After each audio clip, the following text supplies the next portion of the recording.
मथुरा छोड़ने के बाद श्री कृष्ण ने अपने परिजनों और यदुवंश की रक्षा के लिए समुद्र के निकट द्वारका नगरी का निर्माण विश्वकर्मा के हाथों करवाया था। द्वारका नगरी के समुद्र में डूबने के पीछे दो पौराणिक घटनाएं जिम्मेदार मानी जाती हैं। एक घटना गांधारी के श्राप से जुड़ी है, वहीं दूसरी घटना का संबंध श्री कृष्ण के पुत्र साम को ऋषियों से मिला श्राप था। दरअसल गांधारी ने युधिष्ठिर के राजतिलक के बाद महाभारत की घटना के भगवान कृष्ण को जिम्मेदार ठहराया था। अपने पुत्रों के मारे जाने के दुख और क्रोध की अग्नि में जलती हुई गांधारी ने श्री कृष्ण को श्राप देते हुए कहा था कि जिस प्रकार मेरे कुल का नाश तुमने नाश किया है और मुझे दुख दिया है, उसी प्रकार तुम्हारे कुल का भी नाश हो जाएगा। दूसरी घटना का संबंध ऋषियों द्वारा श्री कृष्ण के पुत्र साम को दिया गया श्राप था। एक दिन जब महर्षि विश्वामित्र, कर्ण और देवर्षि नारद द्वारका पहुंचे तो वहां यादव कुल के नवयुवक ने उनके साथ हंसी ठिठोली करने की सोची। हंसी मजाक के उद्देश्य से वे श्री कृष्ण के पुत्र साम को एक स्त्री भेष में उन सभी ऋषियों के पास ले गए। वे नवयुवक कहने लगे कि ये स्त्री गर्भवती है, क्या आप बता सकते हैं कि इसके गर्भ से कौन उत्पन्न होगा? ऋषियों ने नवयुवकों को ऐसी बातें करते देखा तो उन्हें अपना अपमान महसूस हुआ।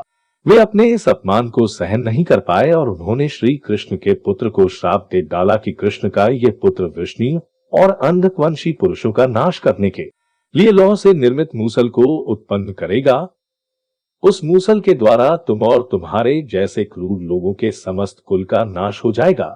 साथ ही यह भी कहा कि उत्पन्न हुए उस मूसल के प्रभाव से केवल कृष्ण और बलराम ही बच पाएंगे। जब श्री कृष्ण को इस श्राप के बारे में ज्ञात हुआ तो उन्होंने कहा कि श्राप की यह अवश्य ही सत्य होगी। ऋषियों द्वारा मिला यह श्राप व्यर्थ नहीं जाएगा।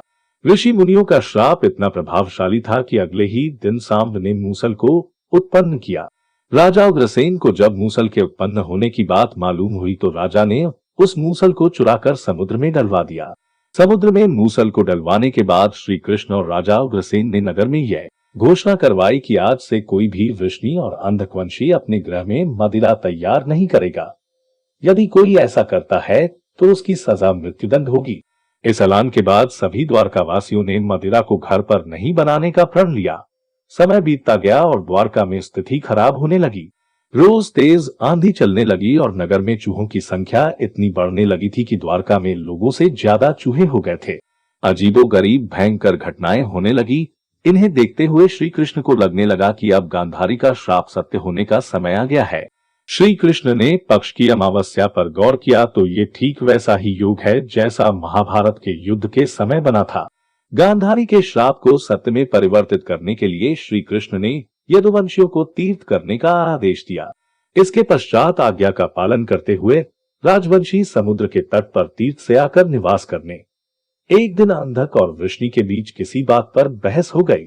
उपहास और अनादर इतना अधिक बढ़ गया कि दोनों ने एक दूसरे पर हमले करना और वध करना शुरू कर दिया। इस दौरान ऋषियों का श्राप इस तरह सत्य हुआ कि सांब ने जिस मूसल को उत्पन्न किया था उसके प्रभाव से मैदान में मौजूद खड़ी एर का घास को लड़ाई के दौरान को भी उखड़ता उससे एक मूसल उत्पन्न होने लगता। वह मूसल बहुत शक्तिशाली था जिसके केवल एक वार से मृत्यु संभव थी।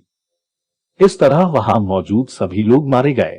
जब श्री कृष्ण उस प्रभास क्षेत्र में पहुंचे तो अपने परिजनों को मृत देखकर अत्यंत दुखी हो गए।